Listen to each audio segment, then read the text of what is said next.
오늘은 강의 1 불교 공부하는 법을 지금 우리가 계속하고 있는데 7쪽 담마는 진실한 삶이다. 우리들의 진실한 삶을 떠나서 법을 찾고 논하면 안 된다. 그건 헛소리다. 말만 잔뜩 근사하게 늘어놓고 생각만 거창하게 돌리지 실제 사는 거 보면은 전혀 아니거든. 지금 우리 불자들이 다 그래요. 다. 나를 포함해서 우리 불자들 행태가 다 그래. 말은 청산유수로 거창하게 잘하지. 뭐 보살행이 어떻고 뭐 깨달음이 어떻고 뭐 삼매가 어떻고 실제는 아무것도 없어. 말뿐이고 생각뿐이다. 그 왜 그러냐? 부처님의 담마에 대한 이해가 잘못되어 있다. 그냥 부처님의 담마를 어떤 이론으로, 교리로, 또 뭐 특별한 수행법으로 생각했기 때문에 말, 생각에 떨어져 버리고 말았다. 그게 아니고 부처님의 담마는 진실하고 열심히 살아가는 삶이다. 이걸 철저하게 인식을 해야 됩니다. 내가 지금 2달째 지금 이 얘기를 계속하고 있는데 왜 그렇게 자꾸 같은 얘기를 하느냐. 우리 생각이 너무나 잘못되어 있고 그게 안 바뀌어. 내가 이렇게 2달 동안이나 얘기를 해도 여러분 머릿속에 생각이 얼마나 바뀌었는지 모르겠네. 부처님의 법은 깨달음이라든지 뭐 해탈, 열반, 견성성불, 뭐 직지인심, 마음을 뭐 봅시다, 자기를 봅시다 등등 이런 부처님의 법이 삶을 떠나서는 성립이 안 된다. 삶을 떠나서 그런 법을 찾아야 된다. 이런 생각으로 여러분 생각이 얼마나 바뀌었는지. 아직도 여전히 부처님의 법 하면 뭐 대단히 신비하고 뭐 거룩하기만 하고 무슨 교리, 연기법, 또 뭐 대성불교에 와서는 뭐 공돌이, 또 뭐 선에 와서는 뭐 직지인심, 뭐 이런 식으로 아직도 뿌리 박혀 있다. 그치? 이거 다 좋아요. 연기법도 물론 법이고, 공도리도 물론 법이고, 직지인심도 물론 법입니다. 법 아니란 얘기가 아니라, 그런데 그 법을 우리가 어떻게 찾아가느냐, 어떻게 그걸 우리가 깨닫느냐. 우리 삶을 통해서 찾고 삶을 통해서 깨달아야 한다. 아무리 눈 감고 앉아서 해봤자 삶을 떠나서는 그 의미가 없는 것이다. 그럼 어떻게 살 것이냐? 그 표준이 뭐냐? 부다 서가모니의 삶이다 그랬습니다. 그래서 우리가 부처님 법을 바르게 공부하는 기본적인 방법은 우리가 부처님 같이 살면 된다. 부처님 같이.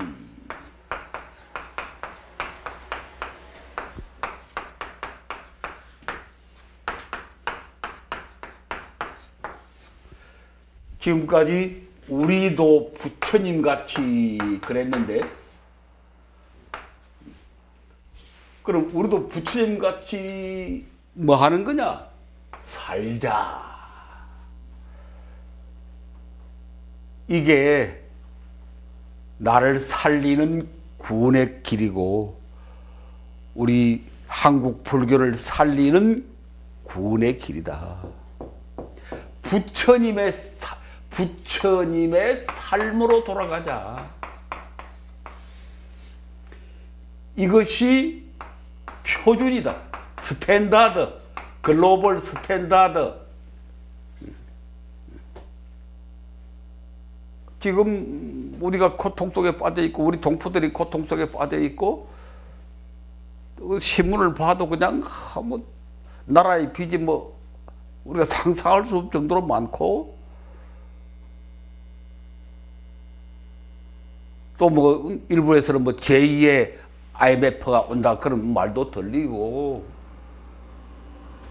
우리 동포들이 어떻게 살아날 것이며 우선 내가 어떻게 살아갈 것이며 이 도탄에 빠진 한국 불교가 어떻게 살아날 것이며 초파일이 이제 코앞에 닥쳤는데 근데 스님들 만나보고 절에 가보니까 다 걱정들 하고 앉았더라고.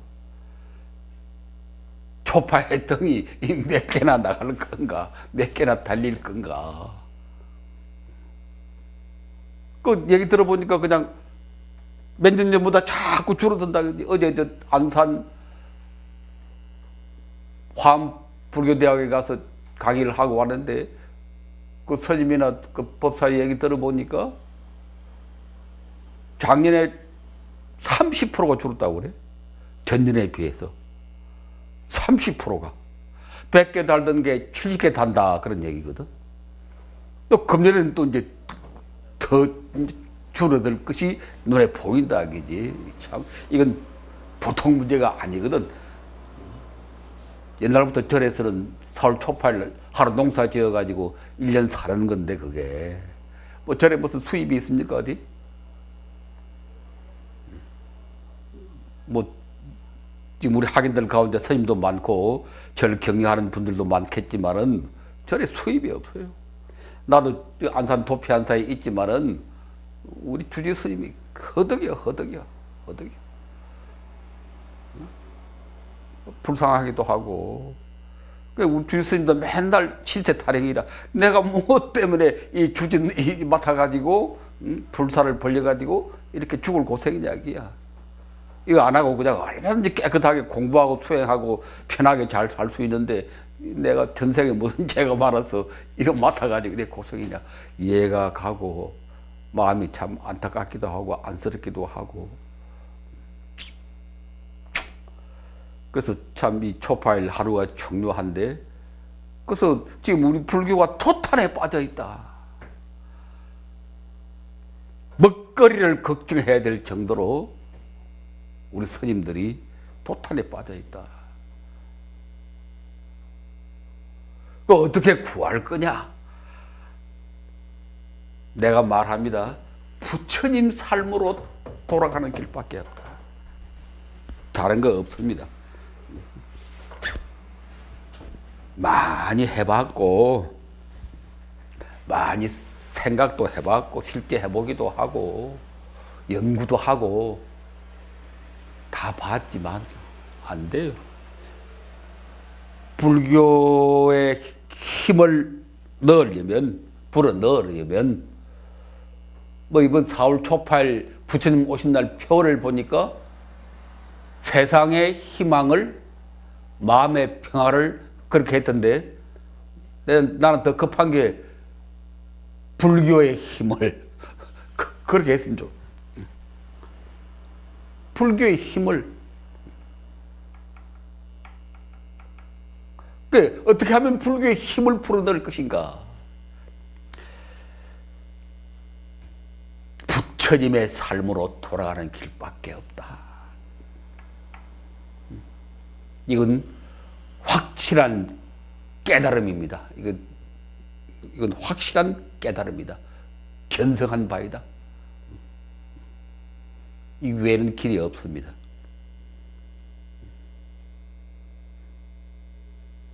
뭐 경을 잡고 안 잡고 참선하고 안 잡고 뭐 위파사나하고 안 잡고 해도 거기 힘이 안 나옵니다.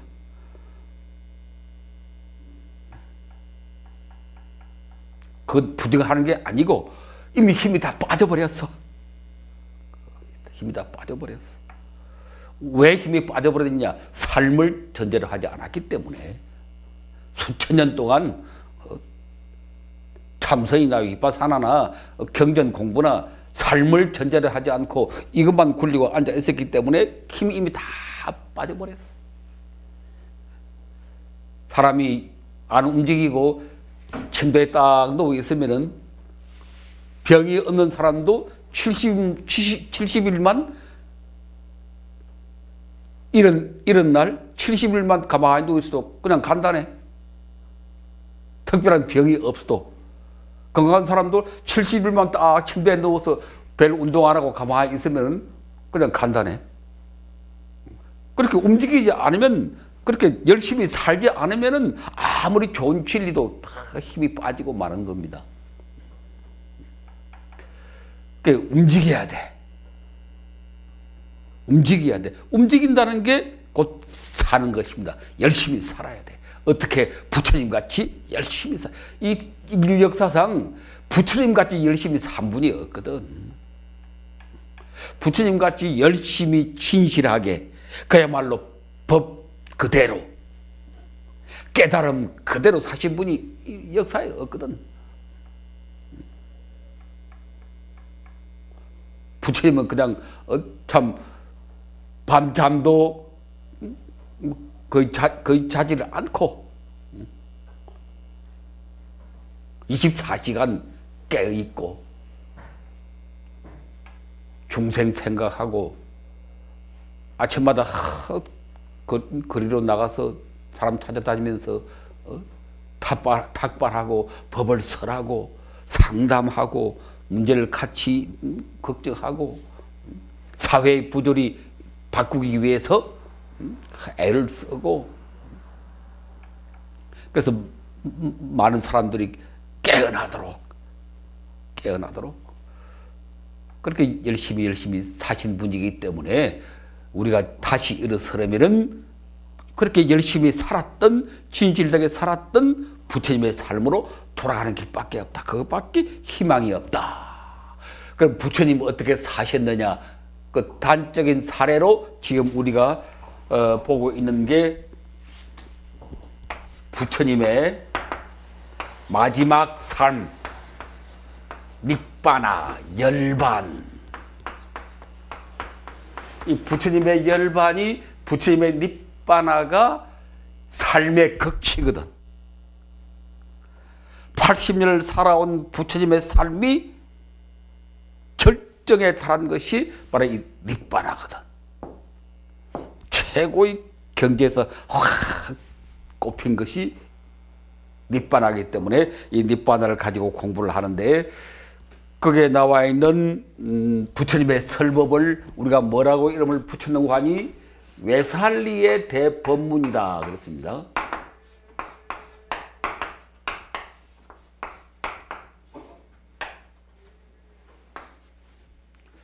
기원전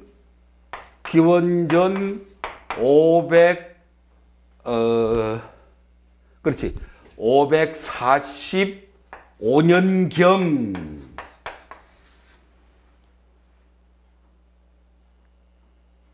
돌아가시는 게 544년이니까 기원전 그 한 몇 달 전, 그래서 경이라고 그랬는데, 이 외살리에서 중병에 들어서 죽을 뻔하다가 사띠를 통해서 살아나서 아난다 비구에게 하신 이 대법문. 제자 아난다 스님 혼자 놓고 한 말씀이지만 그 내용은 대법문이라. 부처님의 80세계를 완전히 정리하는. 그래서 이 외살리 대법문은 너무너무 중요한 것입니다. 지금 우리가 쭉 보고 있는데, 첫째는 나는 감추어진 서성의 주먹 없다.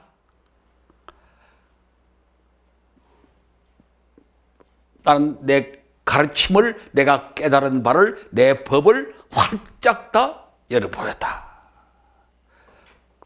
그래서 이 말은 불교에는 어떤 신비주의도 없다.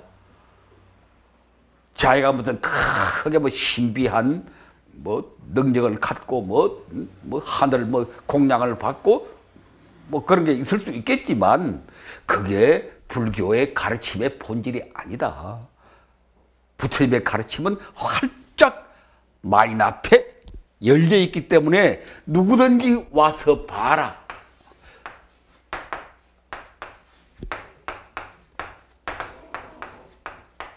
그래서 에히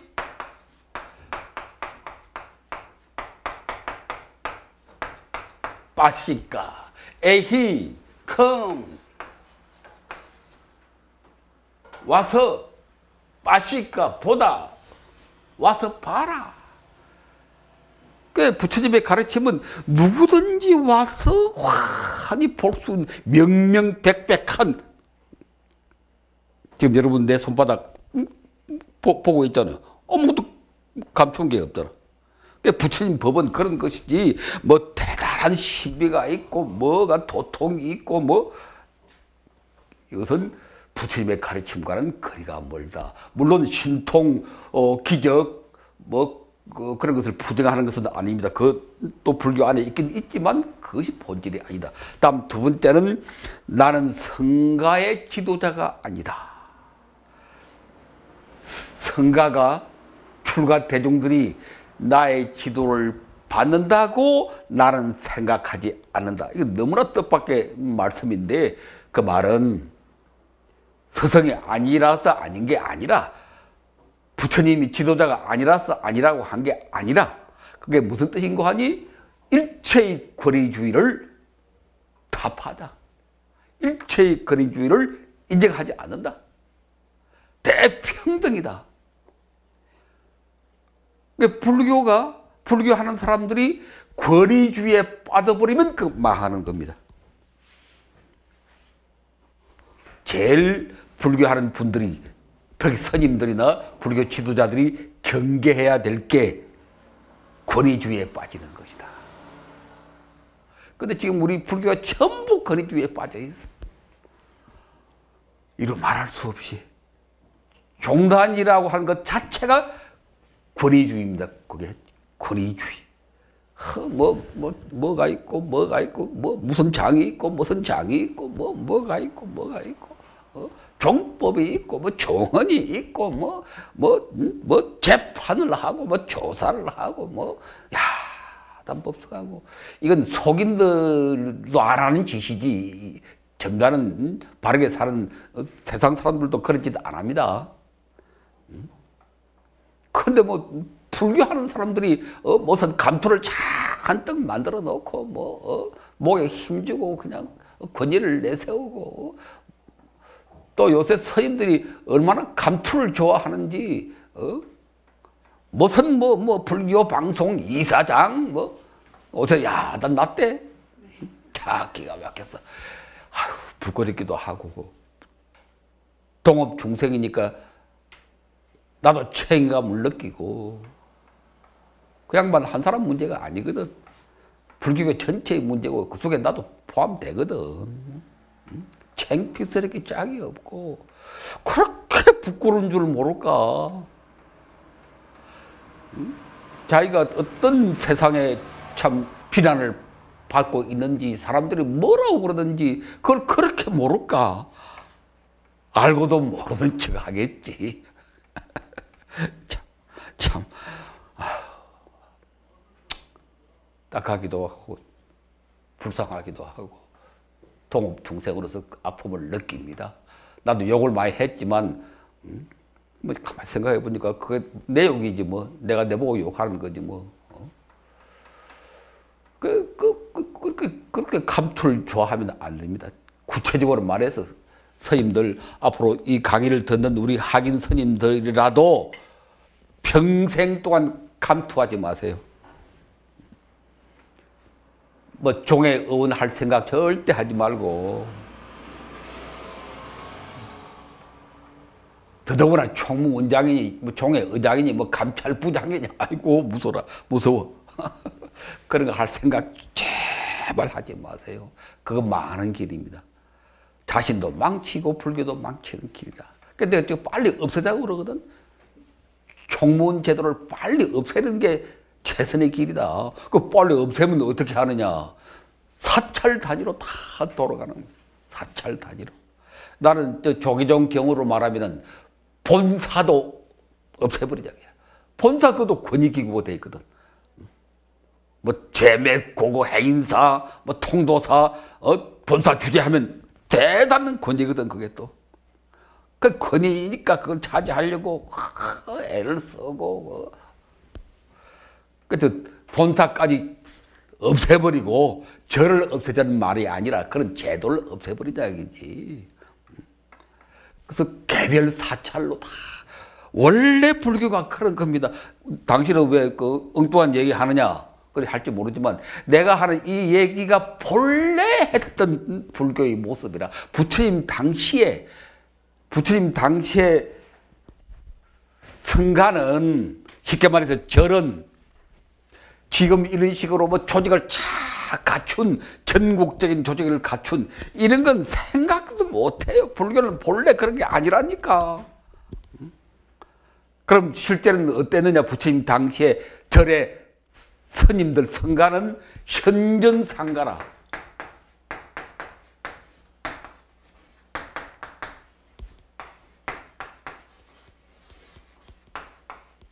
현전성가.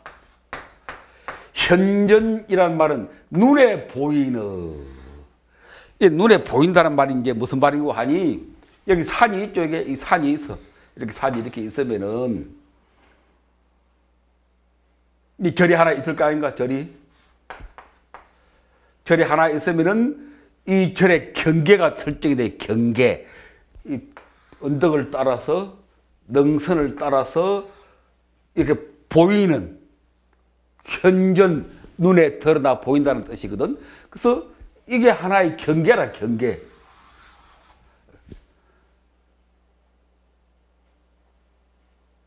이 경계를 개라고 합니다. 개.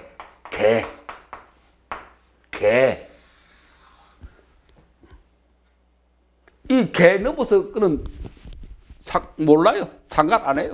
보이는 이 구역. 현전, 눈에 보이는 이 절만, 이걸 절이라고 생각하면 쉽게, 이 절만 존재했지. 이거 경계를 넘어서서, 이 골짜기는 무슨 사, 저 골짜기는 무슨 암, 무슨 모아가지고 무슨 교구, 이런 건 없단 말이야. 더더구나 전국적인 조직, 그런 부처님 당에 상상도 못해. 원래 불교는 그런 게, 원래 불교는 사람마다, 다 저마다 주인이고 주체고 그런 정신이거든. 그래서 모의 공동체를 만들더라도 이렇게 딱 눈에 보이는. 그래서 종을 땅 치면은 다 들리니까 쫙 모인다고. 모여서 뭐 하느냐? 한 달에 몇 차례씩 이 개 안에 스님들이 모여가지고 뭐 하는 거니? 포살해, 포살. 포살이란 말, 여러분 들어봤을 텐데, 모여서 참여하는 겁니다. 이를테면 이 개 안에 10명이 있다. 숫자도 안 많아요. 10명이 있다. 또 부처님 같은 경우는 이제 부처님 주변에 제자들이 많으니까 이를테면 500명이 있다. 그래도 한 개 안에서 사는 거거든. 다 모여가지고 책임자가 이제 계율의 조목을 200배까지면 200배까지, 300개면 300개 쫙 낭독하는 거라고. 그래서 쫙 그걸 듣고 그 계율에 허물이 있는 사람은 참여하고.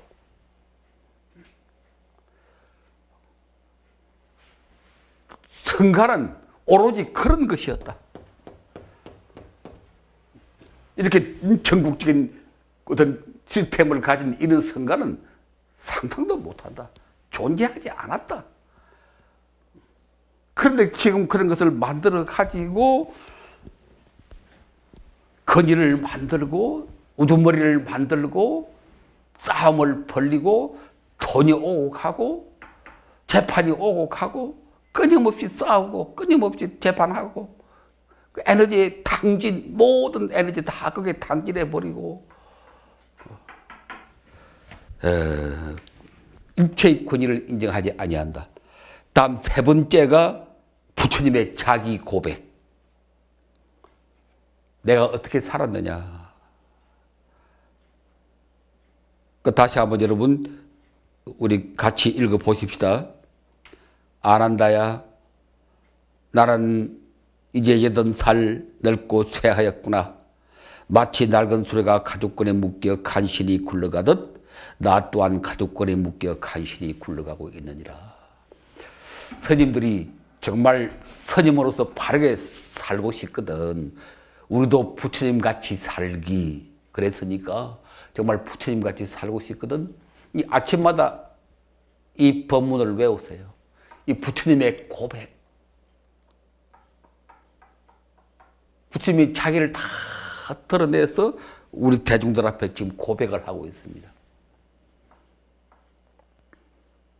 나는 이제 80살 늙고 병들고 노쇠했구나. 이게 부처님이다. 부처님이 병이 많았다고 그랬죠. 어깨가 신경통 뭐 그렇게 심해가지고 뭐 이렇게 오래 앉아있지를 못해. 설법하다가도 중지하고 제자들한테 맡기고 이렇게 들러오서 쉬고.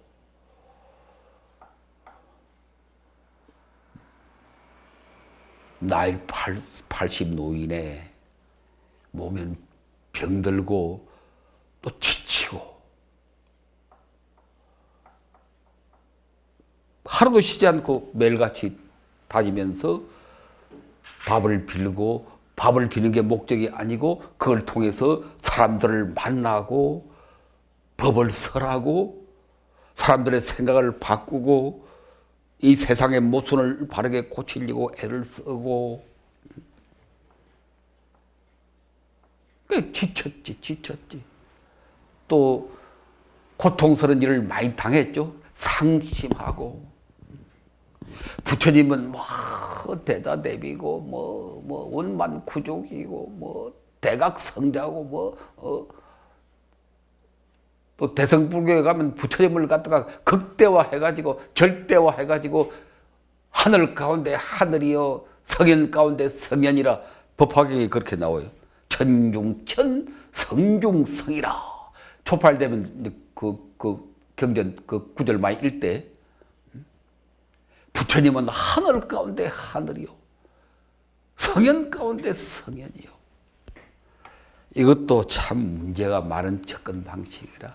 그렇게 해버리니까 부처님의 삶이 눈에 안 보이거든. 그렇게 해버리니까.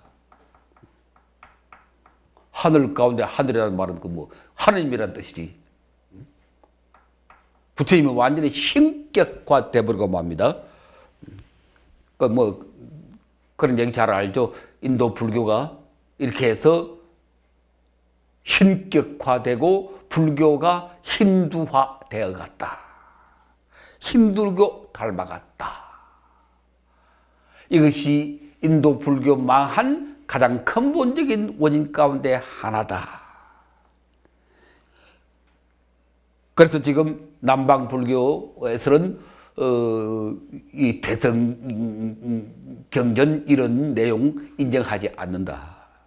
그런 부처님, 신부처님, 하느님이 된 부처님 인정하지 않는다. 비판하고 있습니다. 남방 불교 쪽에서 남방 불교를 초기 불교라고 그러면 안 된다는 말 내가 여러 번 했습니다.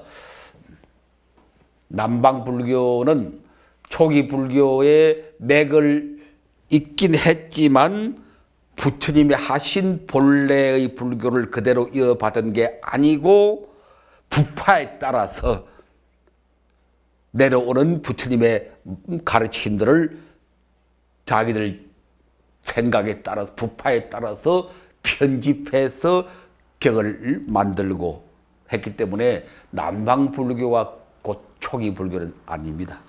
초기 불교의 맥을 많이 이어받았다. 대성 불교에 비해서 그런 뜻이지.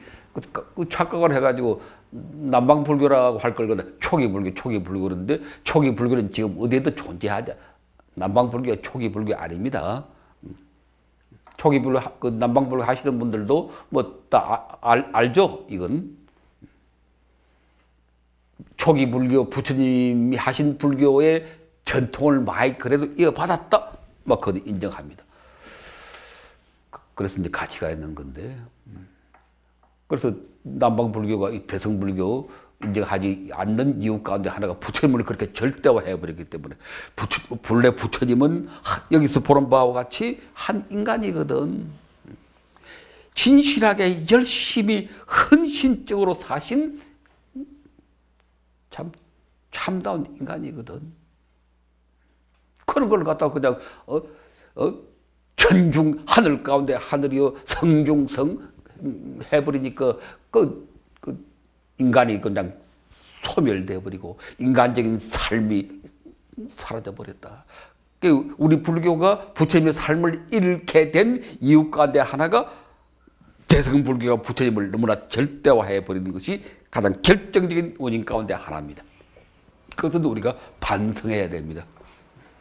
초기 대성 불교가 다 틀렸다 그런 말은 절대 아니고 대성 불교의 사상은 아주 훌륭합니다. 대성 불교를 보고 불교 아니다라고 비판하는 그 남방 불교의 주장은 옳지 않습니다. 잘못된 것을 지적하는 그런 면은 있지만 그렇다고 그 좋은 가치까지 부정하는 것은 아니다. 우리가 잘 쓰면은 남방 불교도 좋은 보배고 잘 쓰면은 대성 불교도 좋은 보배지. 창고에 넉넉한 보배지. 무엇은 아니고 무엇은 틀렸고 그러면 가람뱅이밖에 안 된다.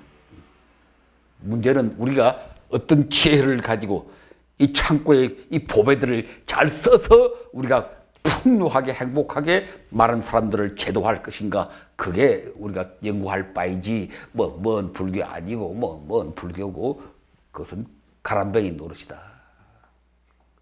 그래서 대성불교는 비판받아야 할 부분은 비판하고 칭찬해야 할 부분은 칭찬하고 우리가 받아 쓸 것은 쓰고 그렇게 해야 되는 겁니다. 초기 남방 불교도 꼭 마찬가지입니다.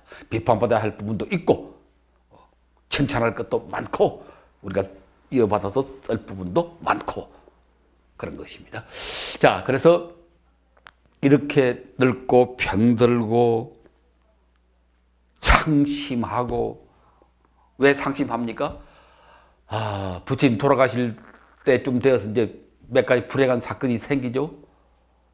제일 가슴 아팠던 일 가운데 하나가 부처님의 모국, 부처님이 태어나신 나라 가빌라가 비참하게 망하죠. 고살라의 침략을 받아서 내가 여러 번 얘기했죠. 이 가빌라라는 나라는 고살라 대국에 매여 있는 하나의 약소국에 불과했다. 그래서 고따마가 한계를 느끼고 출가를 한 것이다. 그런 얘기 했는데 마침내 이 고살라 왕이 원한 때문에 가빌라를 침략해 와서 다 죽여버립니다. 그냥 석가족을 다 죽여버려요. 경론에 보면은 어린아이까지 포대기에 싼 어린아이까지 다 죽여서 그 피가 뇌물을 이루었다 이렇게 주석서에 그렇게 나옵니다. 그걸 보고 듣고 부처님이 그거 막으려고 애를 많이 썼어요. 그 침략을 막으려고 애를 많이 썼지만 부처님 힘으로도 어쩔 수 없는 하늘 가운데 하늘이요 성중 가운데 성중이면 절대자니까 절대적인 권력으로 탁 막을 수 있겠는데 그 부처님 그런 분 아니니까 열심히 진실되게 산 참다운 인간이시니까 그렇게 해도 못 막았습니다. 가슴 아파하고 또 사랑하는 제자들이 또 죽어요. 부처님이 가장 사랑했던 제자가 두 사람뿐만 아니겠지만 경전에 제일 많이 등장하는 분이 사리불, 반야심경의 사리자여. 그 사리불, 사리뿌따, 본래 이름은 사리뿌따. 또 목련, 우리가 흔히 말하는 목련존자, 본래 이름은 목갈라나, 목걸련 한자로 줄여서 목련. 이 두 사람이 나이도 비슷하고 부처님이 가장 참 좋아했던 친구입니다. 친구. 요새 개념으로 신도다. 제자는 제자죠. 나이 비슷해도 제자는 제자지만은 나는 우리 불교에서는 이 신도라든지 신자라든지 이런 말은 가능하면 안 썼으면 좋겠어요. 부처님을 절대적으로 신앙하는 종교가 아니거든, 불교는. 불교 불자들 보고 대종이라 부르든지 불교도라고 그러든지 또는 옛날 이름처럼 우바이라고 그러든지 또는 그걸 번역해가지고 청신사, 청신녀 그러지 않습니까? 그것도 좋은 이름이라고 그렇게 부르든지. 대종이라는 이름이 제일 좋아요. 빠리사. 빠리사라는 이름을 자꾸 쓰면 좋겠어요. 빠리사. 제가 빠리사. 추가 빠리사. 사부의 빠리사. 이걸 사부대종이란 말이 사부 빠리사에서 나왔거든. 빠리사. 빠리사가 무슨 뜻입니까? 둥그렇게 둘러앉는 대종들 그랬죠. 빠리사란 말을 자꾸 써야 됩니다. 이게 불교 살리는 방법 가운데 하나입니다. 빠리사, 빠리사, 빠리사, 빠리사. 이걸 자꾸 쓰자. 이 좋은 참 우리 살림 미천인데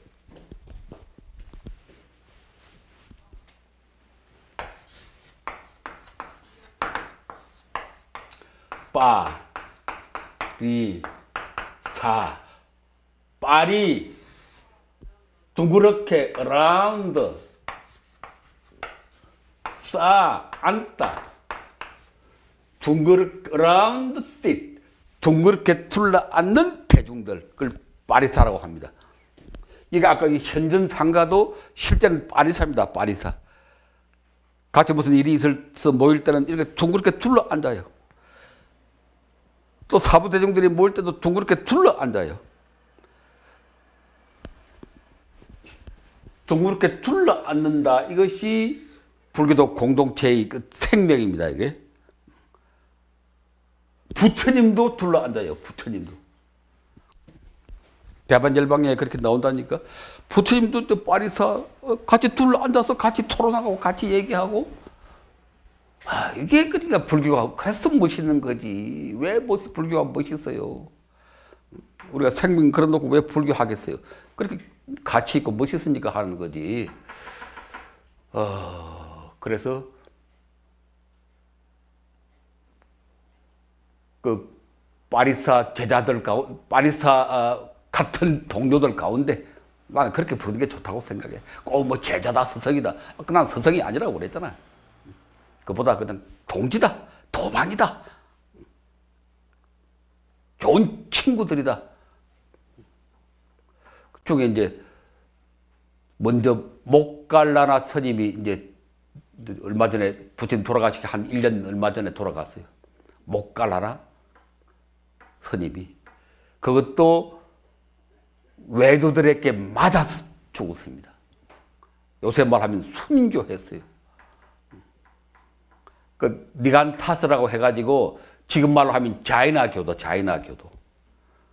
지금 인도에 자이나교도가 살아있거든. 불교는 거의 없어졌지만 그 자이나교도들이 불교를 미워해가지고 목갈라나 스님을 때려 죽였어. 돌로 쳐서. 그 뼈가 다 부서져서 그냥 돌아가요. 목갈라나 스님. 목갈라나 스님이 신통제일인데 그것도 이상하죠? 신통력이 뛰어난 스님인데 맞아 죽고 앉아있어 신통을 부려서 하늘로 올라가든지 할 텐데 그 신통력을 부정하는 건 아니고 그러나 큰 본은 우리와 같은 인간이다. 그 소식을 듣고 부처님이 슬퍼하고 화를 냅니다. 분노해요, 분노. 부처님이. 죄 없는 수행자를 폭력을 휘두르면 지옥에 떨어질 것이다. 화를 내시지. 분노하시지. 또 이렇게 얘기하면 또 사람들이 부처님이 어떻게 화를 내느냐. 그럴 텐데 부처님도 화냅니다. 분노할 때는 분노해요. 그 말이 다르지. 자기 성질에 못 이기게 자기 업력에 끄달려서 화를 내는 것도 하고 바른 사유로 현실을 바로 보고 화내야 할 때 화내는 것도 하고 그건 차원이 다른 겁니다. 부처님이라고 화 안 됩니까? 분노할 때는 분노하고. 우리 불자들이 힘이 빠진 이유 가운데 하나도 불교는 너무 탐진, 진심 내지 마라. 화내지 마라. 화내지 마라. 분노하지 마라. 자꾸 그렇게 해놓으니까 진짜 화내고 분노해야 될 때도 화도 못 내고 분노도 못 한다. 불의를 보고도 분노 못 한다. 그게 물에 물 탔는데 술에 술 헬레레 하고 그냥. 그런 뜻이 아닙니다. 화내지 마라. 진심을 일으키지 말라 하는 게 그런 말이 자기 업에 끄달려서 놀지 마라 그런 뜻이지. 잘못된 불의를 보고는 당연히 화를 내고 분노를 하고. 얼마 전에 돌아간 프랑스의 원로 레지스탕스 히틀러하고 싸워서 프랑스를 독립시킨 그 에셀이라고 하는 유명한 저항가가 있죠. 레지스탕스가 있죠. 그 양반이 쓴 책 제목이 분노하라. 나 그걸 보고 분노할 때는 분노하고 대결할 때는 대결하고 싸울 때는 싸우고 물론 비폭력을 전제로 하는 겁니다. 불교는 비폭력을 대전제로 하는 것이기 때문에 총을 들고 싸우자 그건 아니고 해야 되는 겁니다. 또 마지막에는 또 몇 달 전에 돌아가시기 몇 달 전에 가장 참 가까웠던 친구자 제자인 사리뿌따 스님이 비구가 나이가 많아서 이제 자연사를 했는데 저기 멀리 떨어진 시골에서 이제 돌아가시니까 그 제자가 사리뿌따의 요새 말로 하면은 상좌 스님이 시봉 들던 그 유물을 챙겨가지고 찾아왔어요, 부처님을. 아나다 스님을 통해서 이제 부처님을 배웠고 소식을 전했습니다. 사리뿌따 존자께서 입적하셨습니다. 부처님이 충격을 받았지. 부처님 지금 나이도 연만하시고 몸도 허세약하시고 참 마음의 상처도 많이 받고 그런 터에 가장 가까웠던 친구가 죽었으니까 부처님도 참 안타깝네. 부처님이 그 소식을 듣고 또 그 제자가 사리뿌따가 남긴 유물을 부처님께 올렸어요. 대비구인데 사리뿌따 하면 부처님 다음 가는 대비구인데 그 대비구가 남긴 유물이 뭐겠습니까?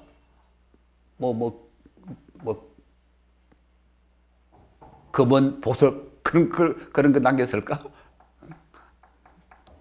딱 두 가지. 낡은 바로 하나, 헌 옷 가사 한 벌. 딱 그 두 가지밖에 안 남겼어요. 그걸 우리가 일이일발이라고 그러죠. 일이 옷 한 벌, 일발 바로 하나. 우리나라 선생님들 바로 네 개지만 원래 지금도 남쪽에 가면 바로 하나입니다. 바로 하나 들고 이렇게 공양하는 건데 가지고 와서 부처님께 올리. 부처님이 그걸 받아보고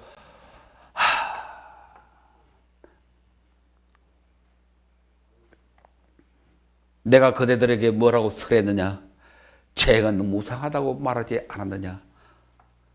태어난 것은 반드시 소멸하고 사라져간다고 말하지 않았느냐. 그런 말씀을 하시는데 그 부처님이 법을 설한 것이라기보다는 자기 고통을 호소한 것, 자기 슬픔을 호소한 것이다. 이치가 그렇게 엄연한 것인 줄 무상의 도리를 부처님들 어찌 모르겠습니까? 대각자께서 모를 리가 없지만은 그 도리 앞에서도 가슴 아픈 건 가슴 아픈 거라고, 슬픈 건 슬픈 거라고. 그래서 내가 어느 책에 부처님이 아마 눈물을 흘렸을 것이다 이때 그랬더니 또 야단났어. 부처님이 눈물 흘린다고. 부처님 눈물 흘린다고 야단났어 또. 아휴, 참 중생들 자기들 중생 생각으로 부처님을 보고 부처님은 뭐 목석인가 아니면 초인인가 아니면 하늘의 신인가, 분노할 때 분노도 안 하고 아플 때 아프지도 않고 늙을 때 늙지도 않고 병들 때 병들지도 않고 슬플 때 눈물 흘리지도 않고 그런 목석 같은 인간이 그게 붓답니까? 그게 성불입니까? 그게 해탈열반입니까? 그래서 이 말씀 우리가 정말 남은 인생, 젊은 분들은 창창한 앞날, 나 같은 늙은이야 남은 날이 얼마 안 되지만 우리가 이 인생을 정말 깨끗하게 죽을 때 돌아보고 잘 살았구나 그 한마디 하고 가려면은 이 말씀, 이 부처님의 고백 아침마다 꼭 외우십시오. 나는 반야심경보다 이 외살리 대법문 이걸 탁 했으면 좋겠어. 반야심경만 아무리 해도 알아듣지 못하도 뭐 지금도 알아듣지 못하겠어. 무슨 말인지. 색적시공 공리스색이 무슨 말이요 도대체. 못 알아듣겠어. 이 말씀을 한 구절 탁 읽고 하루를 시작하면은 내가 정말 우리가 진실되게 부처님 같이 만분의 1이라도 가까이 갈 수 있지 않을까. 여기까지 일단. 가까이 있거든. 그래도. 예, 그 다음 이제 네 번째로, 첫째는 신비주의를 때려 부셔라. 두 번째는 권위주의를 때려 부셔라. 세 번째는 부처님의 절절하고 솔직한 자기 고백. 네 번째가 또 너무나 유명한 그 7페이지 보십시오. 아난다야. 그들은 자기 자신을 등불 삼고 법을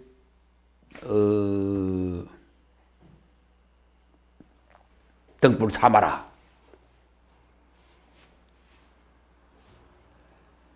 남을 등불로 삼지 말라. 자기 자신을 기초로 삼고 법을 기초로 삼아라. 다른 것을 기초로 삼지 말라. 이 유명한 법문, 이거는 뭐 말 안 해도 여러분들이 이미 다 알고 있죠. 자등명, 법등명. 이 유명한 법문이 바로 이때 여기서 나왔구나. 그 앞에 거는 우리가 잘 몰랐어도 이 자등명, 법등명은 이건 너무 유명한 법문이니까 이건 다 알고 있는데 이게 어디서 나오느냐? 바로 이 법문 속에서 이때 여기서 나왔구나 하고 이제 우리가 발견을 했는데,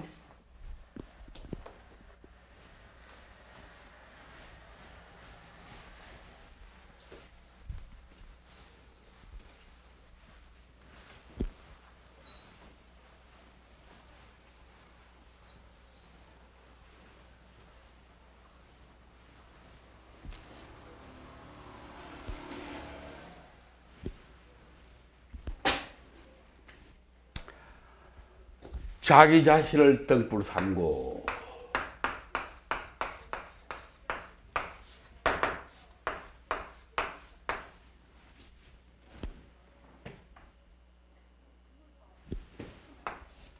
법을 등불 삼고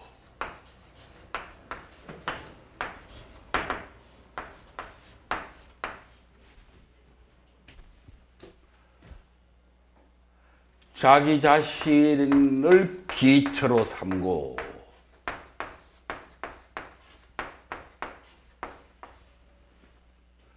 법을 기초로 삼고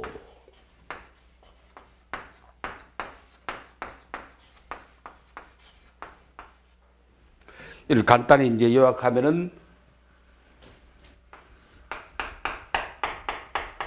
아따 띠빠 담마 띠빠 아따 사라나 담마 사라나. 이걸 한자로 한번 옮겨보면은 아따 자기 자신, 뒷바는 원래 이 뒷바란 말은 이게 섬이라는 뜻입니다. 섬. 한자로 말하면 제주도 할 때 주자. 제주라는 게 바로 섬이라는 뜻이거든. 그게 도자도 섬이지만 이 주자도 섬이라는 뜻입니다. 아시아 주 할 때도 이게 섬이라는 뜻이거든. 이게. 근데 이대로 번역하면 자주요. 자주. 자기를 섬으로 삼고. 근데 이게 머리에 확 안 들어오거든. 섬이라고 원래대로 번역하니까. 그래서 중국에서 이걸 번역할 때 요거를 등불이라고 번역해버려요.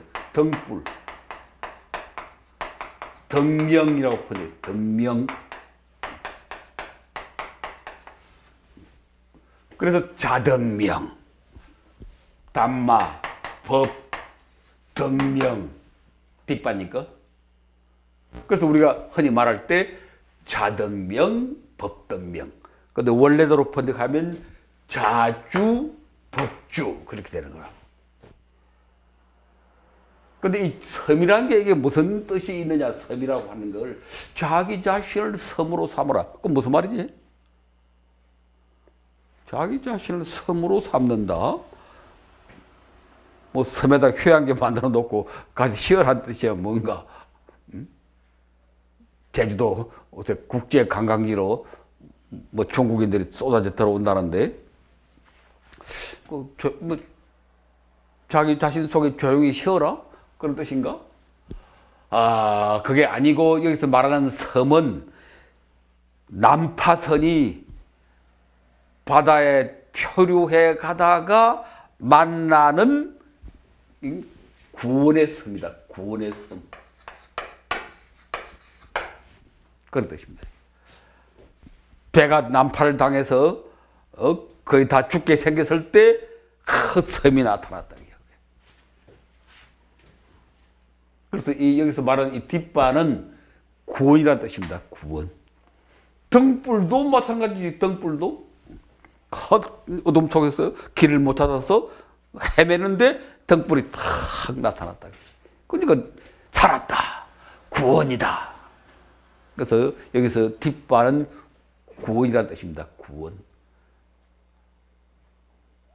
자기를 구원으로 삼고. 이 아따란 말 잘 기억해. 아따. 이걸 이제 자기라고 번역하고 또는 이걸 자아라고도 번역하고 자아.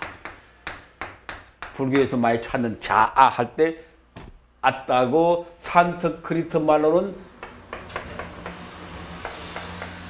아트만. 여러분 지금까지 주로 공부할 때 아트만이라고 많이 배웠을 텐데 아트만. 그건 이제 산스크리트어고 빨리어로는 아따.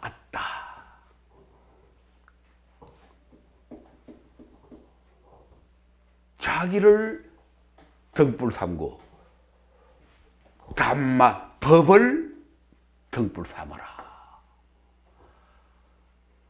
다시 한번 강조한 게 아따 살아나. 자, 살아나란 말은 귀하다, 귀하다. 우리가 삼귀할 때 그 귀하다를 살아나라고 합니다. 살아나, 살아나. 그러니까 지금 남방에 가면은 삼귀를 어떻게 하는 거 아니? 붓담, 살아남, 가짜미. 부처님께 귀합니다. 담맘, 살아남, 가짜미. 법에 귀합니다. 상감, 살아남, 가짜미. 상가에 귀합니다. 그런 뜻이거든. 살아나, 살아나는 귀하다. 자기 자신에게 귀하라. 이걸 한자로 하면은 자, 귀, 자귀의. 이거는 법, 귀의. 자귀, 법귀. 야, 참 놀라운 법문인데, 자기를 등불 삼아라. 뭐 그것까지는 우리가 이해할 수 있어요. 이 세상에 믿을 게 아무래도 자기밖에 없으니까 남을 못 믿어서 하는 말이 아니고, 우리가 내 인생을 책임지고 갈 사람은 나밖에 더 있어요. 남을 못 믿는다는 얘기가 아니고 남이 내 인생 살아주는 게 아니거든. 아무리 뭐 어머니가, 부모가 나를 지극히 사랑하시지만 부모님이 나를 대신해서 죽을 수는 없잖아요. 나를 대신해서 알을 아파할 수는 없지. 가슴은 아파하지만, 가슴에 병은 들지만 육신에 병드는 거는 아무리 가까운 어머니라도 대신 병들 수는 없거든. 마누라가 뭐 연인이 아무리 가까워도 대신 먹을 수 없잖아, 간단히 말해서. 그래서 자기 인생을 자기 스스로 책임져야 한다는 의미에서 좌등명, 자기를 구원의 등불로 삼아라. 법등명, 여기서 말하는 이 법이 뭐냐? 이건 아까 얘기했습니다. 여기서 말하는 이 법은 부다의 삶이다.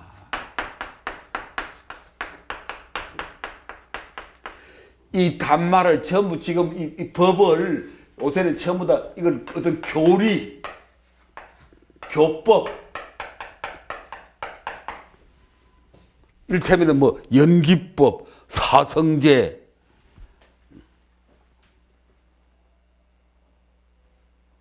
전부 이렇게 해석을 해가지고 무슨 교리 얘기를 하는데, 근데 이것도 지난번에 얘기했어요. 교리가 그게 진리는 아니다.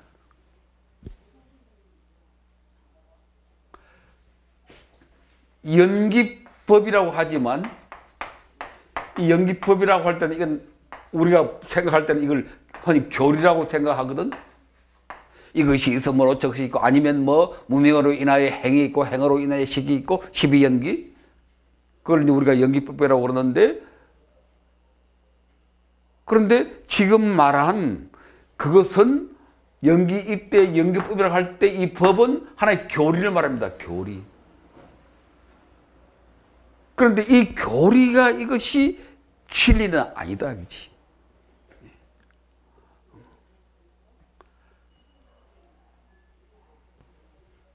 연기법을 아무리 우리가 외우도, 아무리 쓰고, 아무리 강의를 하고 해도 그 교리가, 연기법이란 교리가 우리를 살린 건 아닙니다. 그건 아무리 연기법을 잘 아는 사람이고 강의를 잘 하는 사람이라도 그게 그 사람 살리는 건 아니다. 그건 그냥 지식이고 아는 거지. 아는 거지. 그럼 뭐가 사람 살리는 진리냐? 뭐가 진리냐? 뭐가 이 법이라는 말이 진리라는 뜻이 있으니까 이런 교리가 진리가 아니고 연기법적으로 사는 것이 진리다. 이것도 우리가 많이 생각해야 될 뭐, 우리는 전부 교리에 빠져 있거든. 지금 불교 잘 안 되는 게 교리를 몰라서 잘 안 됩니까? 요새처럼 교리 잘 아는 시대는 한국 불교 2000년 사이 일찍이 없었습니다. 요새 지금처럼 이 불교도들이 교리를 잘 아는 시대는 일찍이 없었어요. 요새는 너무너무 잘 알잖아. 그 스님들이 종로를 해먹기 힘들다고 그래, 요새. 스님들이. 왜? 신도들이 너무나 교리를 잘 안다기야. 많이 배울 기회가 엄청나게 많거든, 지금. 텔레비만 탁 틀면 불교 방송, 인류 강사들이 나와서 다 교리를 써라지. 불교 방송만 딱 틀면 그냥 강의 해설이 다 나오지. 불교 대학, 불교 교양 대학, 불교 대학은 참 박사들이 나오지. 그러니까 교리를 이렇게, 그것도 특히 제가의 대중들이 이렇게 교리를 잘 알고 많이 아는 때는 일찍 없다기야. 그런데 그렇다고 우리 불교가 더 잘 되느냐? 아니잖아요. 그래, 그야말로 아까 말한 것처럼 도탄에 빠져가잖아요. 그 참 이상스럽죠? 우리 어머니 때만 하더라도 교리 몰라서. 나도 우리 어머니 따라 절에 다녔는데, 오로지 절에 가서 부처님께 절하고 기도하고, 한 그것만 했지. 발이 퉁퉁 붓도록 108배를 하고 밤새도록 기도하고. 우리 어머니도 저 경상남도 칠원 장춘사란 절에 가서 7일 기도를 다리가 붓도록 그렇게 기도를 절을 하고 날 배하셨다고 그런 말 많이 하셨는데, 우리 부모 때만 하더라도 그런 불교를 했지. 지금처럼 연기법이 어떻고 공이 어떻고 위파사나가 어떻고 이렇게 잘하는 데는 없다기야. 그런데 자꾸 망해간다기야. 도탄에 빠져간다기야. 그러니까 이 교리가 사람 살리는 진리가 아니다. 구원의 등불이 교리가 아니다.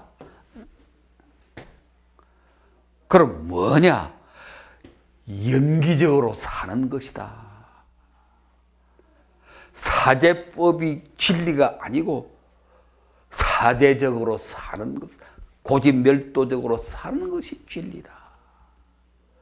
법을 이론으로 아는 게 등불이 아니고 법을 삶으로 사는 것이 그게 구원이고 그게 등불이다. 그래서 삶이다. 이 삶으로 사는 것은 이것은 영원한 등불이다.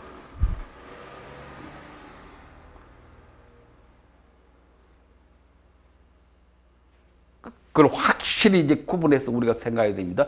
교리는 교리일 뿐이지, 그게 우리를 살려내는 구원의 등불은 못 된다. 이 교리를 삶으로 살아갈 때 그 법이 우리를 살려낸다. 연기법적으로 살아가는 게 뭐겠어요? 이것이 있으므로 저것이 있고 저것이 있으므로 이것이 있네. 그게 연기법인데, 흔히 말하기를. 그럼 연기법적으로 살아간다는 게 뭐예요, 그러면?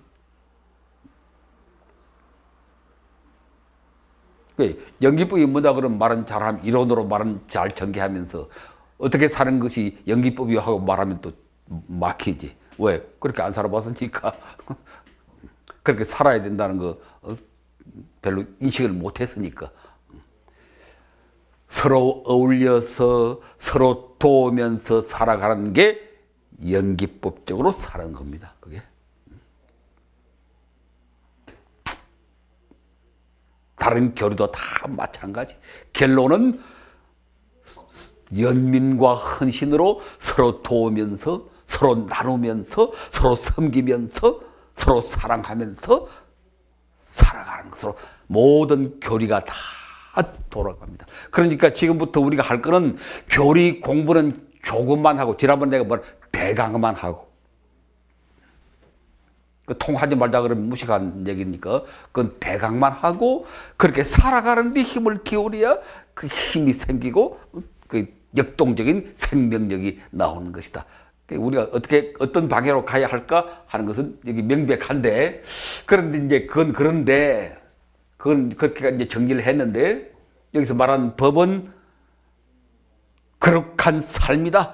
진실되게 열심히 살아가는 삶이 우리를 구제하는 등불이지 이론이나 교리나 사상이나 철학이 아니다. 그건 다만 참고용이다. 참고용. 그건 참고용이다. 전혀 쓸데없다. 전혀 가치 없다. 그런 말은 아니고 참고용이다.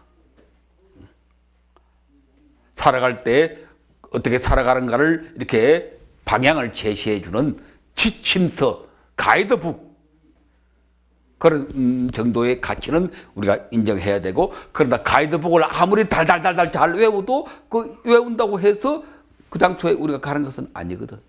실제로 우리가 가야 돼. 인도 성지순례 가서 지도 보고 아무리 잘 외워도 우리가 거기 가 있는 건 아니거든. 가이드북은 한번 보고 대강 보고 그냥 참고하고 실제는 가야지. 그와 같은 이치인 것입니다. 자, 그건 그런데 여기서 참 주목해야 할 게 이 귀, 자귀라고 하는 겁니다. 자귀. 법귀라는 건 이미 우리가 알고 있으니까 삼귀 가운데 아까 붓담, 살아남, 가짜미, 가짜미라 말은 간다, 그쪽으로 간다 그런 뜻입니다. 살아나라는 말하고 비슷해요. 살아나라는 말하고 비슷합니다. 가짜미라는 말은 붓담, 살아남, 가짜미, 부처님께 귀해서 갑니다. 그런 뜻이에요. 또 담맘, 살아남, 가짜미, 법에 귀해서 그쪽으로 갑니다. 그건 이제 우리가 다 이제 아니까 담마까지는 이제 다 이해가 되는데 이 자기라고 했단 말이에요. 지금까지 삼기는 부처님, 부다, 담마, 상가. 근데 여기 보니까 담마만 살아있고 나머지 두 가지는 빠져버렸어요. 부다도 없고 상가도 없단 말이에요. 성가도 없단 말이에요. 참 큰일 났네. 지금까지 우리가 철석같이 그냥 믿어왔던 부처님도 그냥 귀 대상에서 빠져버리고. 왜 빠졌을까요? 그 조금 전에 그 앞에 봐요. 그 앞에.